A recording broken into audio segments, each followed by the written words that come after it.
पालघर मुंबई के करीब मौजूद पालघर जिले की विधानसभा सीट। ये विधानसभा सीट पालघर संसदीय क्षेत्र में आती है, जहां से बीजेपी के चिंतामण वनगा सांसद हैं।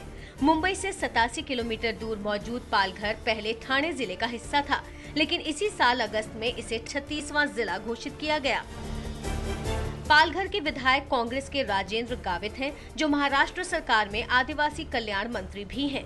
पालघर में हितेंद्र ठाकुर की पार्टी बहुजन विकास आघाड़ी की भी अच्छी पकड़ है। 2014 के लोकसभा चुनाव में बहुजन विकास आघाड़ी यहां बीजेपी के बाद दूसरे नंबर पर थी। वैसे विधानसभा चुनाव में बहुजन विकास आघाड़ी ने कांग्रेस को समर्थन देने का ऐलान किया है। पालघर में इस बार कांग्रेस और शिवसेना के बीच सीधी टक्कर है। खराब सड़कें, पानी की किल्लत, प्रदूषण और मछुआरों की समस्याएं यहाँ के चुनावी मुद्दे हैं।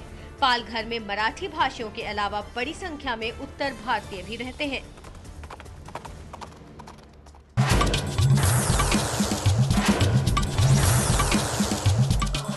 नमस्कार, मैं हूं जितेंद्र दीक्षित।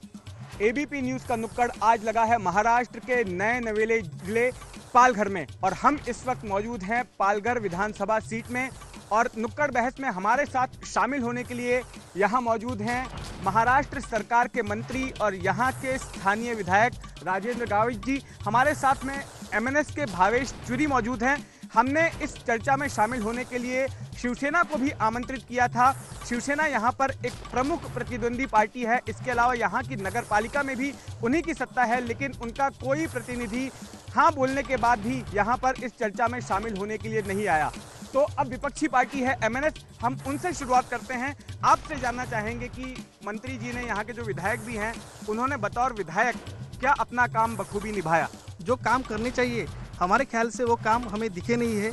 जो उन्होंने काम किए है आमदार करके जो उनका फंडा रहता है, वो जो फंड है उन्होंने अपने जहाँ जहाँ पॉकेट मतदान है वहाँ यूज़ किया है। ऐसे टॉपिक है जैसे हुतात्मा स्मारक है, उसके बाद रोजगार का प्रश्न है, उसका पोल्यूशन का प्रश्न है। एमआईडीसी इतना बड़ा इंडस्ट्रियल एरिया है अपने यहाँ, और वहाँ से जो दूषित पानी और दूषित सब जाता है कचरा, वो सब नवापुर खाड़ी में जाता है। और गावित साहब के हाथ में होते हुए भी, वो डिसीजन मेकर होते हुए भी ये प्रश्न प्रलंबित रहे हैं आज तक। और स्थानिक लोग के रोजगार का जो मुद्दा है वो भी प्रलंबित है। गावित जी, आपने एमएनएस की बात सुनी। इनका एक आरोप ये भी है कि आपने जो भी डेवलपमेंट का काम किया अपने क्षेत्र में, वो उन चुनिंदा इलाकों में किया जहां पर कि आपके पॉकेट वोट्स हैं, जहां के लोग आपको वोट देते हैं। देखिए, अभी शायद मैंने जो काम किया है शायद उनको पता नहीं होगा। जब मैं यहाँ पे विधायक जब भी मैं 2009 में चुन के आया, तभी यहाँ पे कई ऐसे समस्याएं थी। जो 25-30 साल में यहाँ पे शिवसेना की सत्ता थी, उन्होंने जिस तरह से काम करना चाहा, बिल्कुल जो नागरिक सुविधा है उसके बारे में कभी सोचा नहीं था। कोई भी छोटा बच्चे भी बोलेगा कि गावी साहब ने, मैं जब भी विधायक होने के बाद, आमदार होने के, जब भी मिनिस्टर हुआ, तभी से मैंने जो काम किया है यहाँ पे, खुद ही बोलना मैं उचित नहीं समझता, लेकिन आप किसी और से भी आप पूछ सकते हैं कि मैंने क्या किया है। और सबसे इम्पोर्टेंट यहाँ पे जो जिला नियोजन जो समिति जो है, वहाँ पे करीबन 200 करोड़ के ऊपर वो ट्राइबल के एक उसका विकास के लिए कोई भी निधि उपलब्ध नहीं था। लेकिन मैं आने के बाद यहाँ पे 500 करोड़ रुपया ये अपना ठाणा डिस्ट्रिक्ट के लिए आदिवासी उपयोजना क्षेत्र में लाया हूँ। और यहाँ पे जो अपना ठक्कर बापा है और कई वाटर सप्लाई स्कीम है। यहाँ पे सबसे ज़्यादा, यहाँ पालघर में करीबन 11 साल से यहाँ पे जो अपना एक वाटर सप्लाई स्कीम चालू थी, वो इनकम्प्लीट थी। वो मैंने वहाँ पे 12.5 करोड़ रुपये लाके करीबन 37 करोड़ का एक वाटर सप्लाई स्कीम पूरा किया है। और दूसरा वाड़ा पोखरम पानी पुरवठा जो है, जो हमारा डहाणू तालुके में आता है, मेरे मतदार संघ में आता है। करीबन वहाँ पे मछुआर भाई के गाँव, करीबन 29 गाँव ऐसे गाँव है, वहाँ पे खारा पानी होने की वजह से उनको पानी की बहुत दिक्कत थी। वो करीबन हमने 43 करोड़ वहाँ पे लाके उसका भूमि पूजन भी मेरे हाथ से मैंने किया है। और दूसरा सबसे इम्पोर्टेंट जो है कि केलवा का जो वाटर सप्लाई, केलवा माहिम की जो वाटर सप्लाई स्कीम थी, वो भी कई दिनों से जिस तरह से उसका वाटर सप्लाई का जो लोगों को पानी सप्लाई होना चाहिए था, वो नहीं हो रहा था। वो भी करीबन 37 करोड़ का वो भी हमने किया। और सबसे इम्पोर्टेंट है, हर गांव में, मैंने एक ही गांव ऐसा नहीं होगा कि वहाँ पे मैंने उनको एक अपना महाराष्ट्र शासन का निधि, और नगर पालिका में वो नगर विकास का निधि, आदिवासी विकास का, हर गांव में बड़ा जो मेन रास्ता सही नहीं होगा, लेकिन गांव-गांव में वहाँ पे मैंने सीमेंट कंक्रीट का और डामरीकरण का आदिवासी विकास के तौर पर किया है। पालघर विधानसभा सीट में एक बड़ी आबादी मछुआरों की भी है। आइए जानते हैं कि इनके क्या मुद्दे हैं। अभी हम जो है मच्छीमार है, हमारे जो 4 महीने रहते हैं बरसात के टाइम के, जहाँ हमारे नौका जो है वो समुद्र के ऊपर रहती है, यानी ज़मीन पे रहती है, हम लोग मछुआरी नहीं कर सकते।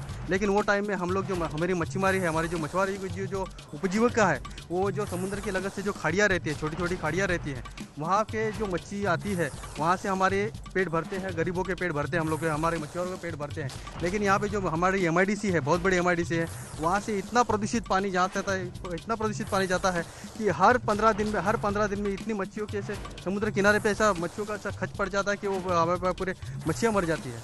इतने बहुत बार सवाल किया, इतने बार सवाल किया, ये बोलते हैं हम लोग आपके साथ हैं, हम लोग आपके साथ हैं, ऊपर जाके हाथ मिलाते हैं। जावेद जी, मछुआरों की इन समस्या का क्या जवाब है? यहाँ पे तारापुर ये हिंदुस्तान के मतलब 5वां शहर था, मतलब बोईसर ये 5वां शहर था, वहाँ पे पोल्यूशन काफ़ी मतलब था। लेकिन मैंने वहाँ पे उसको 89 बड़े जो कंपनी, आज तक वहाँ पे उसके ऊपर किसी ने कंट्रोल नहीं किया था, लेकिन 89 कंपनी को मैंने बयान करा था। क्या इस क्षेत्र में आपकी पार्टी यहाँ पर खाता खोल पाएगी इस बार? जरूर मैं कहना चाहूँगा कि 2009 के इलेक्शन में हमने कौन सा भी इलेक्शन फेस नहीं किया था पालघर विधानसभा में, पर फिर भी 2009 से अब तक हमारे जो पक्ष जो वहाँ अच्छी तरह से बढ़ा है, अच्छी तरह से ग्राम पंचायत समिति में हम 2 नंबर या 3 नंबर पे थे। ग्राम पंचायत सरपंच हमारे बहुत से वहाँ है, और उसके बाद ग्राम पंचायत सदस्य भी बहुत से चुन के आए हैं। कांग्रेस, NCP, बहुजन विकास आघाड़ी युति और शिवसेना जो अभी पंचायत समिति पे लीड कर रही है, उन सब ने लोगों का भ्रम निराश किया है और मन से ये प्रयास करके अभी ये आने वाले इलेक्शन में आएगा। शिवसेना लोगों को भ्रमित कर रही है, ऐसा इनका कहना है। हालांकि शिवसेना का कोई प्रतिनिधि इनके सवालों का जवाब देने के लिए हमारे साथ मौजूद नहीं है। तो ये थी पालघर विधानसभा सीट से नुक्कड़ बहस। आपसे फिर मुलाकात होगी किसी और विधानसभा सीट पर नुक्कड़ बहस करते हुए। कैमरामैन अजीत कदम के साथ जितेंद्र दीक्षित, ABP न्यूज़, पालघर।